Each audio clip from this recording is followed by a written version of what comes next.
옆에 분들과 한 해 동안 수고하셨습니다. 서로 인사 나눕시다.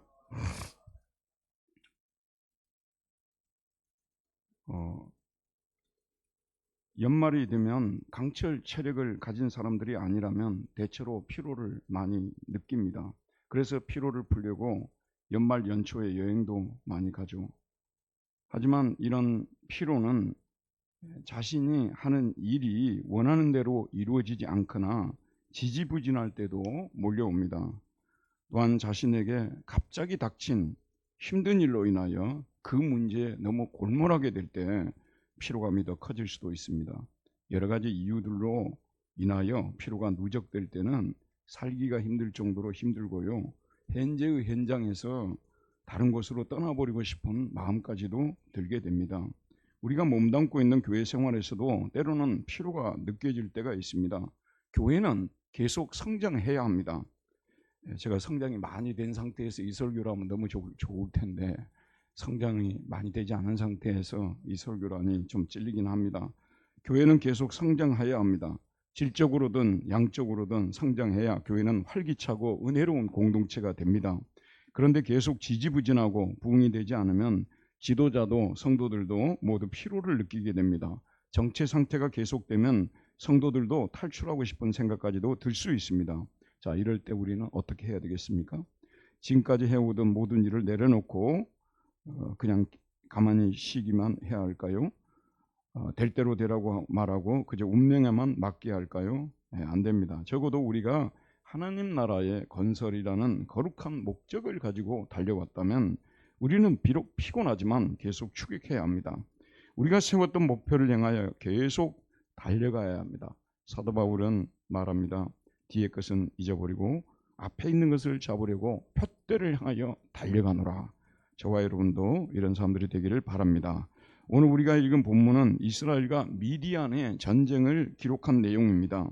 표면적으로는 이스라엘과 미디안의 전쟁이지만 영적으로 보면 하나님의 나라와 마귀의 나라의 거룩한 전쟁을 의미합니다. 구약의 모든 전쟁에 나오는 전쟁은요, 홀리 워입니다. 거룩한 전쟁. 이 거룩한 전쟁은 창세기 3장 1절에서 3장 15절에서 이미 예언이 되어 있습니다. 하나님께서 앞으로의 역사는 여자의 후손과 뱀의 후손과의 전쟁의 역사가 될 것이라고 예언을 하셨습니다. 여러분이 아시다시피 이 땅은 본래 하나님께서 창조하신 하나님의 세상입니다. 하지만 사탄이 하나님의 피조물인 인간을 유혹하여 넘어뜨린 후에 이 세상을 이 세상의 악마의 왕국을 건설하였습니다. 하나님께서는 이 악마의 왕국을 무너뜨리시고 예수 그리스도를 통하여 다스리시는 의와 사랑의 왕국을 건설하실 것을 계획하셨습니다. 저와 여러분은요, 왕국의 시민들입니다. 그리고 우리는 목표가 있습니다. 의와 사랑이 넘쳐나는 그런 나라를 만들어서 하나님을 기쁘시게 해드려야 되겠다. 이게 우리 성도들이 품어야 될 거룩한 목표인 것입니다. 그래서 하나님께서 먼저 아브라함을 부르시고 이삭과 야곱과 같은 족장들을 부르셨습니다. 모세, 여호수아와 같은 지도자들을 보내어 이스라엘을 애굽에서 해방시키고 약속의 땅 가나안 땅으로 들어가게 하셨습니다. 가나안 땅에 들어간 이스라엘 백성이 타락하여 적들에게 괴롭힘을 당하자 하나님께서는 삼손, 기드온과 같은 사사들을 보내셨습니다. 사사는 영어로 저지입니다. 판단자, 심판자들을 보냈습니다. 그리고 이사야, 에레미야와 같은 예언자들을 보냈습니다. 그리고 마침내 때가 찼을 때 예수 그리스도를 이 땅에 보내셨습니다. 예수 그리스도께서는 하나님의 말씀에 순종하시고 흠없는 제물이 되어 우리 대신 십자가에 못 박혀 죽으시고 십자가의 피로 마귀의 세력을 정복하시고 이 땅에 하나님의 나라를 본격적으로 열어주셨습니다. 자, 주목하십시오. 예수 그리스도께서 오시기 전까지는 예고편이었고 이제 예수 그리스도께서 오심을 통해서 하나님의 왕국이 본격적으로 시작이 되었다는 것을 그 하나님의 왕국을 세워가는 기관으로서 교회를 부르셔서 이 교회를 통해서 영적 전투를 통해서 이 땅의 마귀의 세력을 뭐라고 하나님 나라를 세워가는 것이 구속의 역사의 중요한 목적이 되는 것입니다. 오늘 말씀은 이 거룩한 전쟁을 수행했던 사사시대에 있었던 일입니다. 마귀의 왕국을 대리하는 미디안은 하나님의 왕국을 대리하는 이스라엘을 계속 괴롭혔습니다. 추수때가 되면 군대를 동원해서 밀고 들어와서 한 해 동안 열심히 추수한 농작물들을 약탈해 갔습니다. 이스라엘은 미디안의 침략을 받을 때마다 속수무책으로 당하고 심한 고통을 받았습니다. 그러나 그들은 이런 공경을 당할 때 죄를 뉘우치고 하나님께 구원해 달라고 부르짖었습니다. 그래서 하나님께서는 이스라엘을 위하여 므낫세 지파, 첩에게서 나온 므낫세 지파, 무시받는 지파, 그리고 아비에셀 시족, 이름도 없는 무명의 사람 기드온 사사를 보내주셨습니다. 여러분, 구약의 사사기를 보면요, 이스라엘을 구했던 사람들의 신분이나 출생을 보면요, 다 비천한 출생들이었어요. 내세울 게 없는 사람들이었습니다. 잘 들으세요. 하나님께서는 공부 잘하고 똑똑한 사람도 쓰시지만요, 부족하다고 나 같은 사람이 쓰임받을 수 있을까? 그런 사람도 부르셔서 하나님의 커다란 역사를 이룰 수 있다는 것을 우리는 믿고 나가야 되는 줄 믿습니다. 기드온은 사사로 부름을 받은 후에 300명의 정예부대를 만든 다음 그들을 거느리고 미디안을 기습하여 미디안 군대를 섬멸하게 됩니다. 하지만 이렇게 되었음에도 불구하고 아직 전쟁은 끝나지 않았어요. 미디안의 두 왕인 세바와 살문나가 도망을 쳤기 때문에 그렇습니다. 기드온은 이들이 살아있는 한 전쟁은 다시 시작될 수 있음을 알았습니다. 기드온은 이 정도면 되었다 생각하고 전쟁을 중지하지 않습니다. 그는 그의 300군대를 거느리고 미디안의 두 왕을 추격합니다. 여러분, 영적으로 보자면 어떤 교회든 그동안 아무리 많이 성과를 이루었다 해도 아직 영적 전쟁을 완전히 끝낸 것은 아닙니다. 우리 교회가 지금까지 하나님의 은혜로 많은 것들을 이뤘다 하더라도, 사실 숫자적으로 많은 것들을 이루지 못했습니다. 많은 것들을 이루었다 하더라도 아직도 해야 할 일이 남아있음을 잊지 말아야 되는 것입니다. 단지 수적으로 자리가 비어있으니까 채우자, 그런 정도가 아니고요. 저와 여러분이 오랫동안 교회 다니고 있죠. 그런데 우리 안에는 미디안의 두 왕처럼 하나님의 나라가 이 땅에 확장되지 못하도록, 하나님께 나가지 못하도록 계속 우리 안에서 발목을 잡고 괴롭히고 있는 잘못된 습관들, 이것이 한두 개가 있으면 미디안 두 왕이라고 말해요. 이런 미디안의 두 왕이, 저도요 그렇습니다만, 우리 모든 사람, 여러분 각자를 생각해 보세요. 모든 습관이 다 잘못된 게 아니에요. 모두 다 하나님 앞에 잘못하는 게 아닙니다. 그러나 나로 하여금 항상 하나님께 나아가지 못하도록 발목을 잡고 나를 고통에 빠뜨리고 마귀 좋은 일 시키고, 이러한 습관들이 한두 가지씩 우리에게 자리 잡고 있다고 말해요. 예전 사람들은 다 이게 술, 담배라고 그랬어요. 술, 담배가 아니라 하더라도 우리 안에서 못된 습관들이 있어가지고, 만약 이것이 하나님께로 나가지 못하게 한다면, 이걸 우리가 추격하여 산멸시키지 못한다면, 우리는 계속 2025년에도 6년에도 7년에도 2050년에도 똑같은 상태로 갈 수밖에 없기 때문에 이 잘못된 습관들을 우리가 끊어내야 된다는 말씀이 되는 것입니다. 이걸 그대로 넘어가면 안 되는 것입니다. 이런 잘못된 습관들이 우리 안에 배어 있으면요, 이게 하나님 일을 기쁨으로 하지 못하게 만들고요. 자, 여러분, 본래 우리 교인들은요, 은혜가 넘칠 때는 하나님께 나아가는 걸 너무 좋아하고 기뻐하고 교회 가는 것이 제일 즐겁고, 성도의 교제가 모든 교제들 중에 비교할 수 없이 좋고 행복해하고 이래야 되는데, 여러분을 어떤 때는 스스로 위로하고 싶으실 것입니다만은, 이런 상태가 되어 있지 못한다면 우리 안에 뭔가 지금 잘못된 부분도 있을 수 있다는 걸 여러분 생각하고, 그것이 무엇인가, 해마다 나를 이와 같이 하나님께 나가지 못하게 발목을 잡고 있는 것이 무엇인가, 여러분들나 저나 이런 것들을 찾아내서 반드시 추격을 해서 이것들을 없애야 된다는 말씀이 되는 것입니다.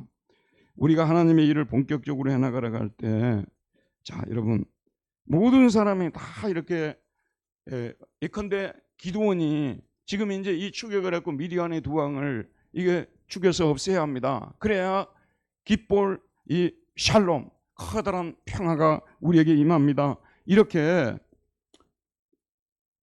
하는데, 제일 앞장서서 도와줘야 될 에브라임 지파가요, 이 에브라임 지파는 이스라엘 12지파 중에서도요 가장 강대한 지파였습니다. 수적으로나 능력에 있어서 가장 힘센 지파였습니다.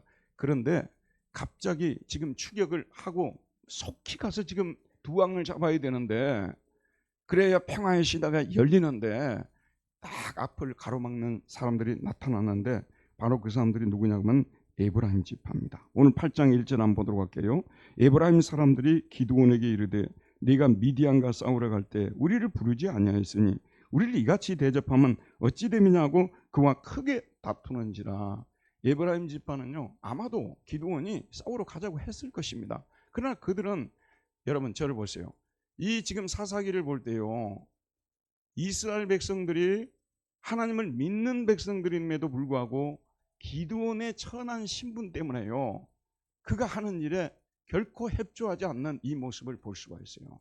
우리 인간은요, 예모로 판단하지 말아야 되는데 인간이 예모로 어떻게 판단을 못합니까? 여러분, 만약에 하버드 예일 출신의 어떤 지도자가 나와서 이 앞에서 이끌었다면요, 앞장서서 협력할 사람들인데 낮고 천한 그런 신분의 사람이라고 기드온을 무시하고요, 에브라임 지파 너 한번 싸워봐라 이렇게 해서 내버려 뒀던 거예요. 그런데 예상과는 다르게 기드온이 큰 승리를 가지고 돌아오니까요, 이제는 뭐라고 시비를 거냐 그러면 왜 그 싸움에 우리를 데리고 가지 않았느냐.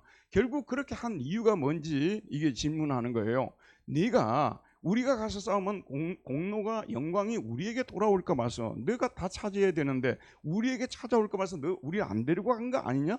시비를 이렇게 거는 모습을 볼 수가 있습니다. 자, 여러분, 오늘 이 성경 말씀을 잘 이렇게 묵상을 해봐야 됩니다. 그냥 단순한 말씀이 아니에요. 하나님의 거룩한 전쟁을 치룰 때 반대 세력을 어떻게 포용하느냐, 이게 아주 중요한 오늘 본문의 메시지입니다. 근데 이 기드온이 지금 이 상태에서는요, 굉장히 자기 자신을 낮추고 아주 겸손한 모습으로 대답을 합니다. 여러분 저를 보세요. 사람이요, 언제가 가장 지혜가 빛나냐 그러면요, 마음이 가장 낮아졌을 때가 정말 놀라운 지혜가 우리에게 나타나는 거예요. 마음을 낮추고 또 낮추면요, 이 상황을 어떻게 해결할 수 있는지 지혜가 생기는 거예요. 이게 지금 현재 에브라임이 이 사람들하고 부딪히면요, 추격 전쟁을 할 수가 없습니다. 다투었단 말이 이렇게 다투어도 좀 크게 싸웠다는 얘기 아니에요? 이 사람들하고 계속 다투고 있으면 이게 추격 전쟁이 되겠습니까?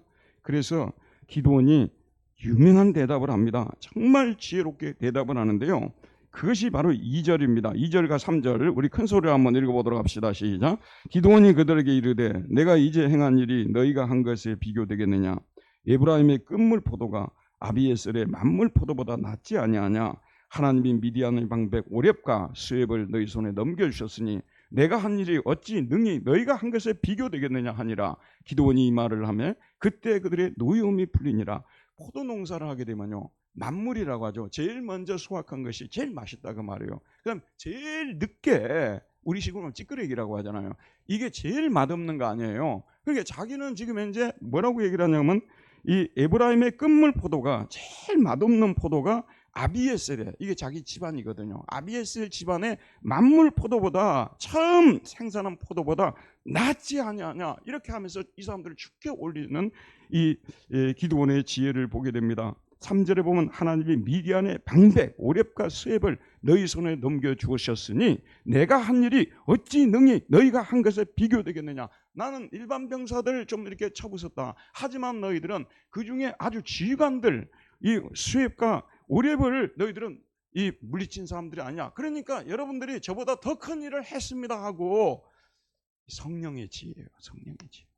정말 마음을 낮추고 겸손해지면요, 하나님이, 성령께서 이런 지혜를 주는 거예요. 이 말이 얼마나 지혜로운 말입니까? 이렇게 말을 하니까요, 시비 걸려고 왔던 에브라임 지파가 그야말로 완전히 마음이 풀리게 되는 것입니다. 기드온이 이 말을 하며 그때 그들의 노여움이 풀렸다고 말하고 있는 것입니다. 기드온은 추격전쟁의 첫 번째 난관이었던 에브라임 지파의 항의를 잘 해결하고 그들로 비록 전쟁에는 참여하지는 않아도 전쟁을 방해하지 못하게 하였고, 기드온이 이끄는 전쟁의 승리를 뒤에서나마 기도하게 만든, 적을 내 편으로 만드는 이런 아주 뛰어난 이 겸손한 시작을 볼 수가 있습니다. 자, 이제 4절을 한번 보도록 할게요. 오늘 우리의 주제 구절이기도 합니다. 4절 우리 함께 큰 소리로 한번 읽읍시다. 시작. 기드온과 그와 함께 앉아 300명이 요단강에 이르러 건너고 비록 피곤하나 추격하며. 이 본문이 우리말이 김훈이라는 그 작가가 있지 않습니까? 그 사람은요, 제가 뭐 독일 갔다 와서 그런 게 아니라요, 독일어와 한국어를 비교할 때 독일어가 훨씬 뛰어나다고 그랬어요. 위대한 문학가예요. 하늘이 내려준 문학가라고 이문열 그 문학가가 얘기할 정도로, 작가가 얘기할 정도로 뛰어난, 지금 우리 시대 최고의 문학가 중에 한 사람이 김훈인데 우리 말이 부족한 게 너무 많다는 거예요. 오히려 독일어가 더 섬세하고 더 뛰어나다고 이렇게 표현을 한 글을 읽어본 적이 있습니다. 저는 뭐 잘 모르겠어요. 그분이 그렇게 얘기했다는 거예요. 그분이. 그런데 여기 보면 기드온과 그와 함께 앉아 300명이 요단강에 이르러, 이 번역은요 매우 잘못된 번역이에요. 죽자 살자 이르러, 죽자 살자 뛰어서 너무 배고프고 너무 피곤하지만 있는 힘을 다해서 뛰어서 요단강까지 왔다. 제가 여러분보다 뭐 잘난 것도 없고 사실 저도 아무것도 모릅니다만은 전쟁에 관한 책을 최근 몇 년 동안 몇 권을 읽게 됐어요. 그랬더니 모택동이, 지금 여러분 중국이 있고 그다음에 또 이게 어디죠? 대만이 있잖아요. 근데 처음에는 장개석 세력이 훨씬 더 강했대요. 모택동이 절대 이길 수 없는 상태에 있었대요. 그런데 모택동과 모택동을 따르는 사람들이 이쪽에서 예상을 할 때 한 5일 걸릴 거라고 준비를 하고 있었는데 잠을 자지 않고 계속 행진했고 빠른 속도로 행진해가지고 3일 이전에 들어가 버린 거예요. 그래서 결국은 장개석이 물러났다 그러더라고요. 제가 어떤 책을 통해서 읽었어요. 나폴레옹도 전쟁을 할 때 그랬더라고요. 이 전쟁 잘하는 사람들이 그런 기술이 있는가 봐요. 이게 뭐 이탈리아하고도 전쟁하고 뭐 여러분 잘 아는 이집트하고도 전쟁을 많이 했잖아요. 근데 항상 나폴레옹은 상대가 생각했던 것보다 며칠 더 빨리 들어가 본다. 그러니까 추격하는 사람들은요, 잠을 자지 않고 행군을 해야만 이 적군을 물리칠 수 있다는 거예요. 예상을 뛰어넘는. 이게 지금 여기 이스라엘이 지금 현재 기드온도요, 그런 병법을 알았는지는 모르겠습니다만은 이 사람들이 쉬지 않고 잠을 자지 않고 있는 힘을 다해서 요단강에 이르렀어요. 그래서 이 그다음 말이 이해가 되는 거예요. 요단강에 이르러 건너기까지 했습니다. 지금 상태가 어떻게 됐습니까? 비록 피곤하나 추격하며라고 되어 있는데, 이 피곤하나 이 번역도요, 사실은 한자로 이걸 다 풀어서 하게 되면 이 원래의 뜻이 다 전달이 되겠죠. 뭐 곤자도 이거 뭐 이게 풀면은 얼마나 이게 깊은 뜻이 들어 있겠어요. 근데 이 피곤하다는 말은 힘이 소진되었다는 말이에요. 그래서 NIV에서 exhausted라고 번역한 건 잘한 거예요. 힘이 완전히 소진돼 버렸다니까요. 젖 먹는 힘까지 다 쏟아가지고 힘이 하나도 없어요. 피곤하니까 그냥 조금 뭐 피곤하다. 여러분 집에 돌아가서 오늘 예배 드리고 오니까 피곤하네. 그 피곤 아니고요. 그건 비교가 안 되는 100배 대 피곤한 거예요. 힘이 다 빠져버렸어요. 그런데도 불구하고 뭐라고 하냐면 아예핌, 이게 아예핌이에요. 워 로데핌, 언어 유희입니다. 아예핌 워 로데핌.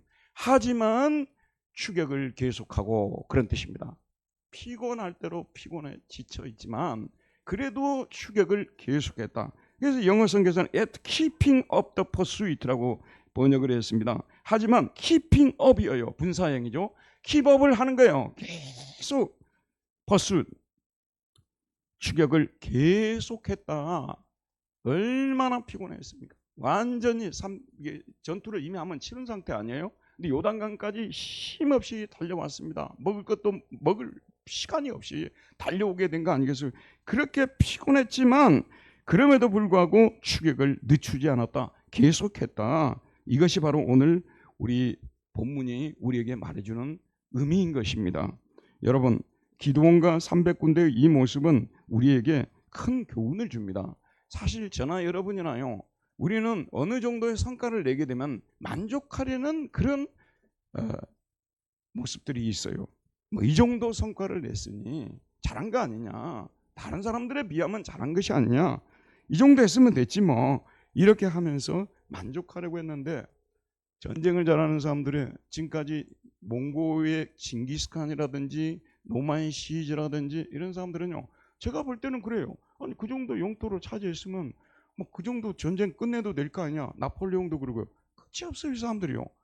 이 지금 저는 자세히 모릅니다만은 언론을 통해서 보도되는 우리 대한민국의 소위 말해서 그 대기업의 총수들이 있지 않습니까? 또는 뭐 애플과 어떤 세계의 그런 기업의 총수들의 행동을 보게 되면요, 우리 회사는 이 정도만 됐다고 만족하는 사람들이 없더라고요. 그들은 처음부터 다시 시작해야 된다고, 혁신해야 된다, 모든 걸 다 바꿔야 된다 그러고 이렇게 계속해서 추격하려는 그런 의지를 보여주는데, 교회 목회자로서 저는 이분들에게 많은 도전을 받습니다.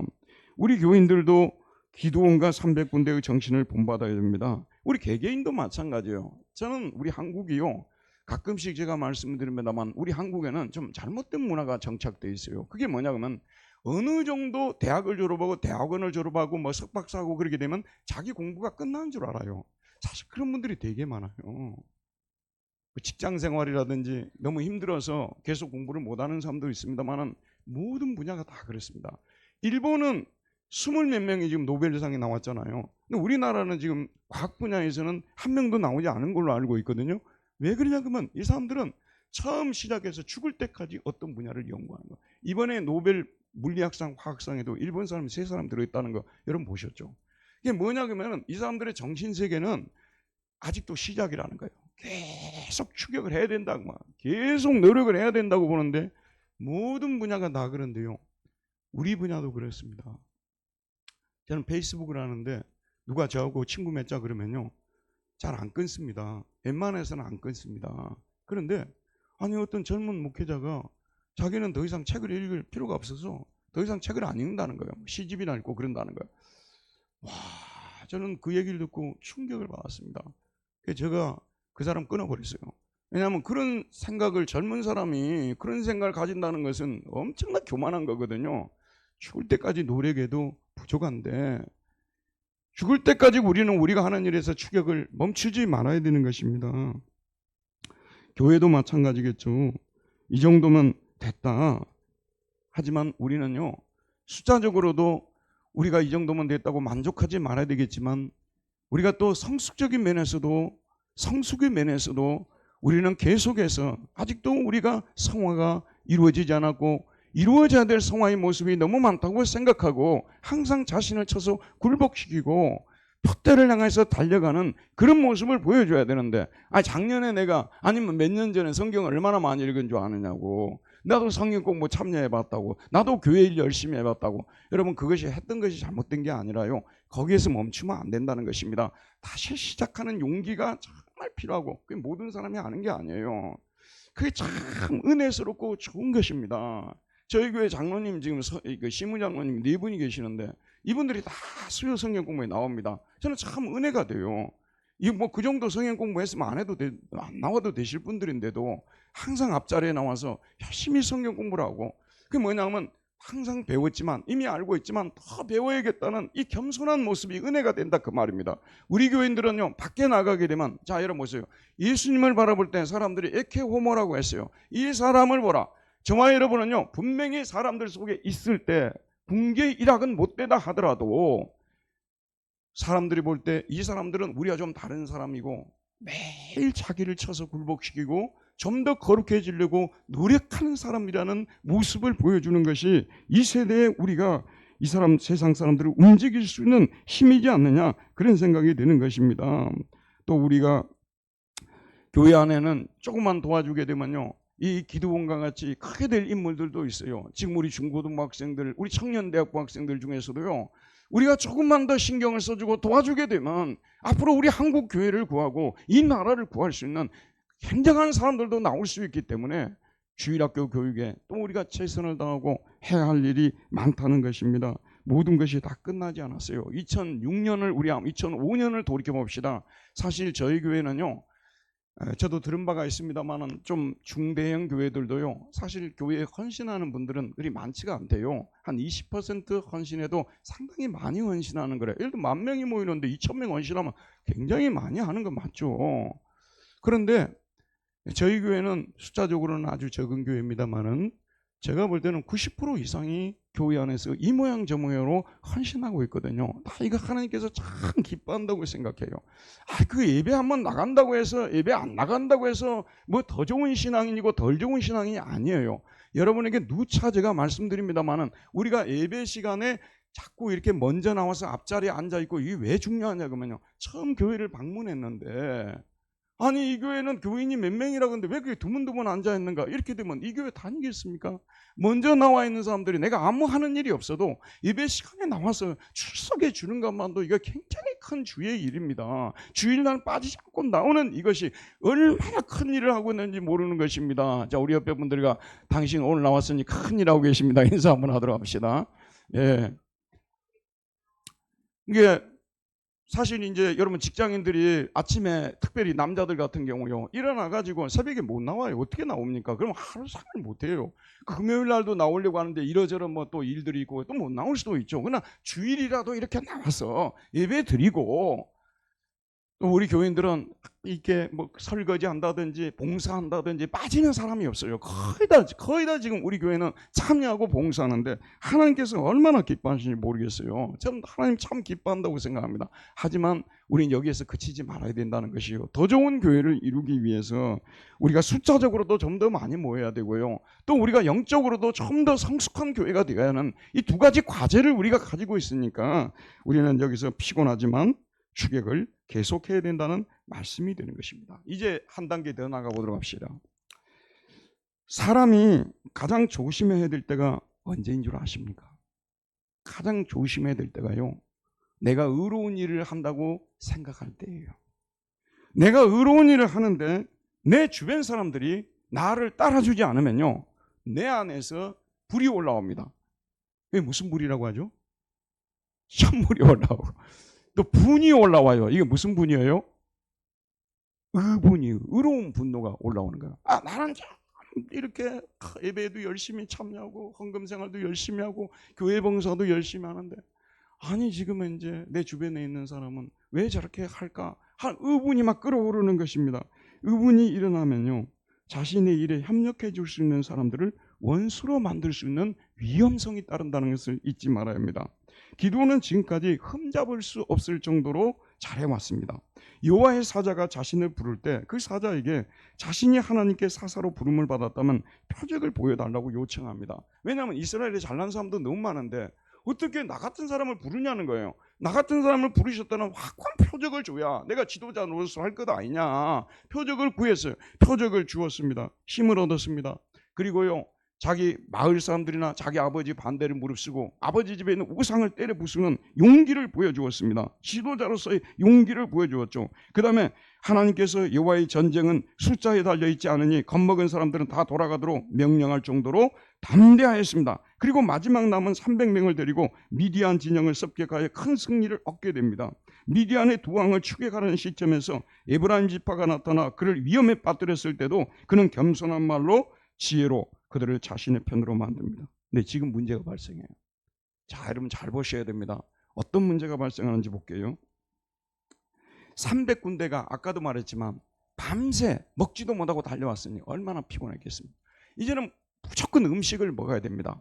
그런데 이렇게 지나치다 보니까 숫곳이라는 곳에 이르렀어요. 근데 그 사람들은 굉장히 배부르게 잘 먹고 경제적으로도 부유한 삶을 사는 사람들이었어요. 그래서 이 기드온이 숫곳 사람들에게 말을 합니다. 그게 바로 5절에 나오는데 우리 5절과 6절을 한번 함께 읽어보도록 하겠습니다. 시작. 그가 숫곳 사람들에게 이르되 나를 따르는 백성이 피곤하니 청하건대 그들에게 떡덩이를 주라. 나는 미디안의 왕들인 세바와 살문나의 일을 추격하고 있노라 하니 숫곳의 방백들이 이르되 세바와 살문나의 손이 지금 네 손 안에 있다는 거냐? 어찌 우리가 네 군대에게 떡을 주겠느냐 하니라.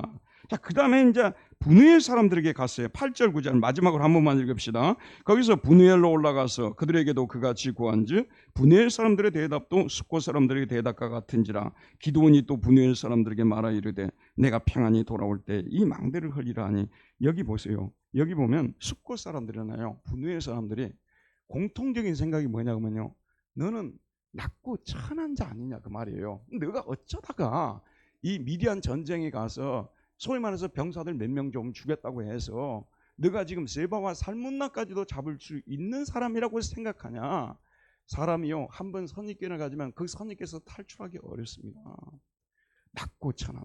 저는 하나님의 일은요, 하나님의 일하는 방식은 하나님이 뽑아서 쓰는 사람들은 사람의 생각과 많이 달라요. 1901년에 평양신학교가 세워졌습니다. 중학교 이상의 학벌을 가진 사람이 없어요. 예적인 사람 한 사람 빼고요. 그래서 학교에서 뭐라고 했냐면요, 갑자기 나하고 이 중학교 나하고 같이 놀던 애가 목사 된다고 올라간 거예요. 선교사들이 뭐라고 했냐면 교육을 우리가 시킬 때 중학생 수준에 맞춰서 교육을 시키자 할 정도로 학벌이 변변치 못했어요. 근데 여러분, 우리 한국교회에서요, 가장 강하고 가장 은혜가 넘쳤던 때는요, 그 목사님들이 활동할 때예요. 기도원과 같이 찬한 사람을 들어서 지혜로운 사람들을, 배운 사람들을 부끄럽게 하시는, 신분이 좋은 사람들을 부끄럽게 하시는, 이게 하나님의 일입니다. 우리 중에서요, 나는 정말 여러 가지 세상적인 면에서 뛰어나지 못해서 주의 일 할도 못할 거라고 생각하는 분들은 착각입니다. 하나님이 여러분을 붙잡아서 쓰시면 지금까지도 쓰임받았지만 더 크게 쓰임받을 수 있습니다.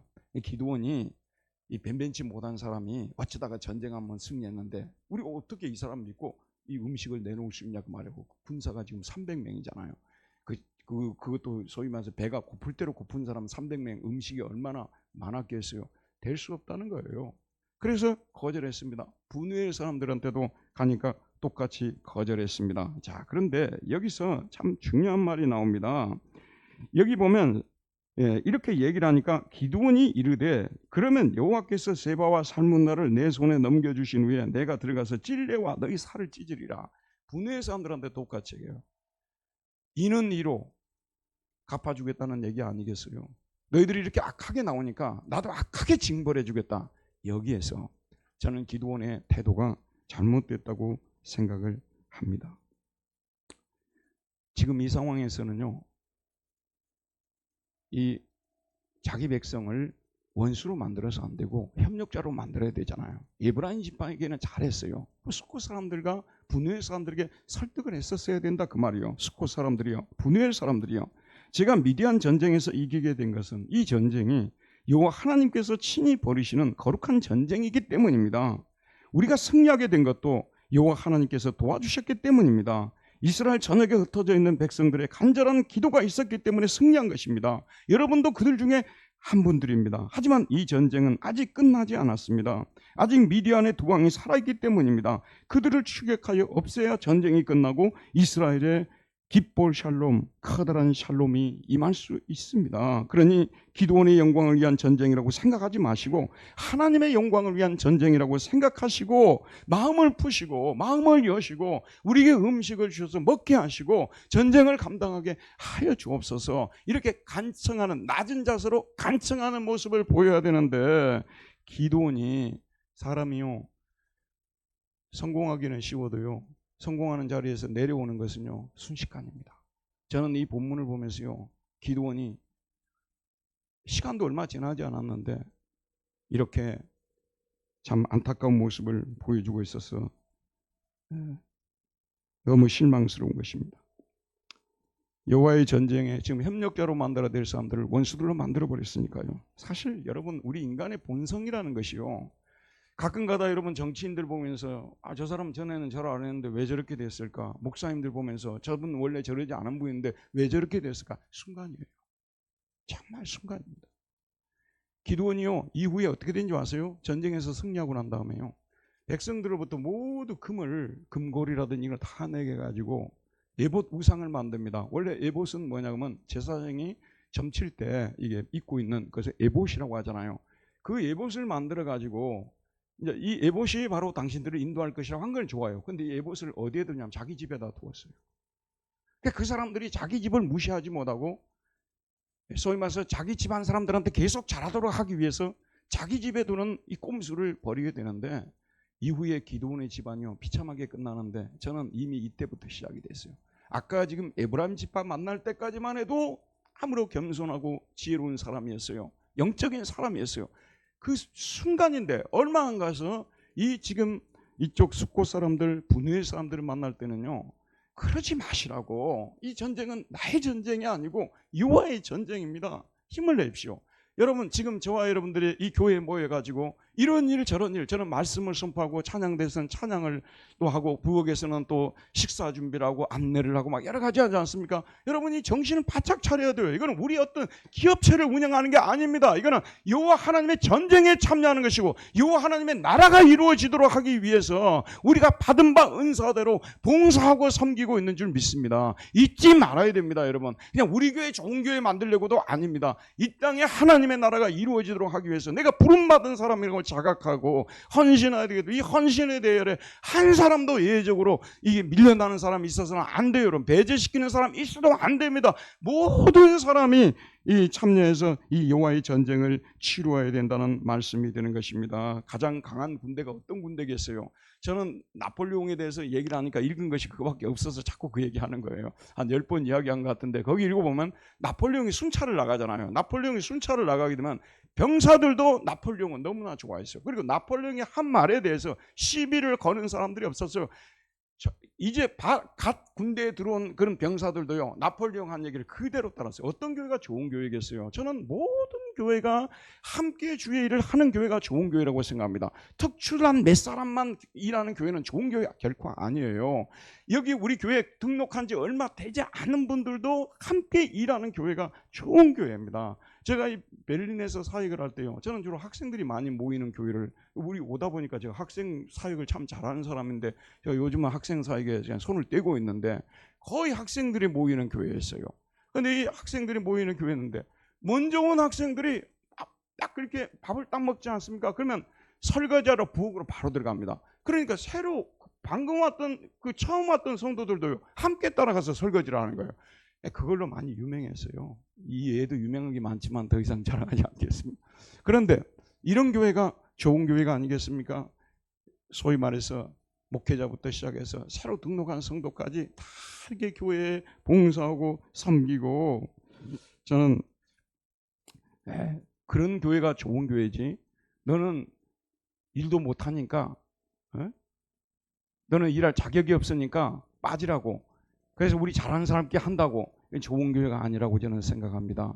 저와 여러분 모두 2026년도에는 하나님께서 저와 여러분을 이 교회에 부르신 목적이 있어요. 그게 뭐냐면 저와 여러분들 모두가 손에 손을 잡고 마음이 하나 돼가지고 열심히 주의를 해서 이 지금 시작한 이 전쟁을 마무리 지으라는 거예요. 이게 저와 여러분이 중보기도를 해야 될 이유가 뭐냐면요, 지금 우리 교인들 중에서 자기가 볼 때도 이 사람은 이 한두 가지만 딱 고치면 너무 잘할 사람이에요. 근데 본인은 그걸 못 고치고 있어요. 중보기도가 필요합니다. 간절히 중보기도를 하게 되면요, 어느 순간에 그 사람이 그걸 고쳤어요. 그러면 그 한 사람이 고친 것으로 끝나지 않겠죠?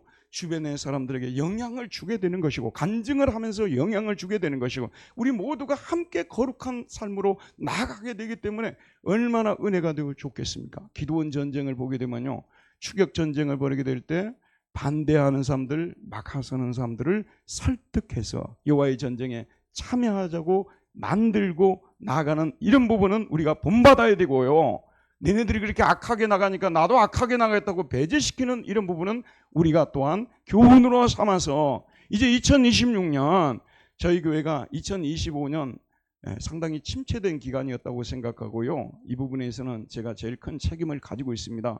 쉽게 말하면 많이 부응을 하지 못했습니다. 또 사회적으로도 어려운 상황이긴 하지만 변명이 될 수밖에 없고 저와 여러분 다시 힘을 내서 열심히 봉사하고 열심히 모이고 열심히 전도하고 그래서 하나님께서 더 기뻐하시는 교회로 만드는데 최선을 다하는 저와 여러분들이 되기를 바랍니다. 은혜로우신 하나님, 오늘도 생명의 말씀을 보내주시어서 피곤하지만 추격가 있다는 이 말씀을 통하여 우리 자신을 다시 한번 돌아보고 그동안 또 우리가 낙심하고 주저앉았던 이 마음을 또 아버지 하나님 뉘우치고 새 마음을 가지고 열심히 충성 봉사하도록 은혜를 더하여 주옵소서. 예수님 이름으로 기도하였습니다. 아멘.